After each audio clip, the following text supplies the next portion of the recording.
I'm at the Beaumont Studios at Vancouver's Mount Pleasant, which hosts over 100 artists each year.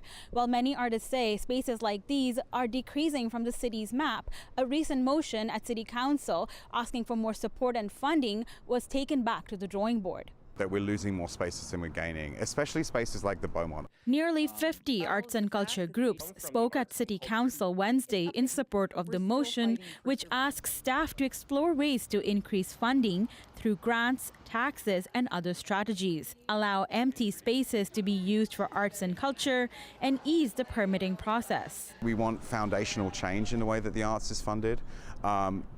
But in the meantime, there are so many spaces that we could make use of and that would all contribute to just a thriving artistic culture. It's also critical that we have spaces where artists can work in, where they can do their rehearsals, where they can create the art. The motion is based on findings from a committee made up of arts and culture professionals.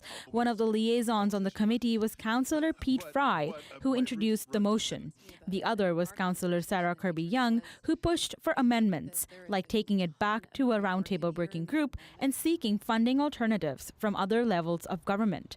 Fry says her amendments water down the original asks. It was grossly modified to meet a completely different objective, which I think was an insult to the folks who put a lot of work into it. These are volunteers. These are arts and culture practitioners in the city of Vancouver who are volunteering their time. Weren't allowed to respond, and they pushed through a completely new policy that was not supported or considered by the arts and culture community. Kirby-Young, on the other hand, says she wanted to paint a realistic picture. As liaisons, it's our responsibility to work with the committees to bring motions forward where the city can make meaningful change, but we also recognize what we can and can't do. And we're not setting up false expectations, but we're looking at real ways that we can roll up our sleeves to actually support the sector when they need it. The motion will now be taken back to the table for more discussion.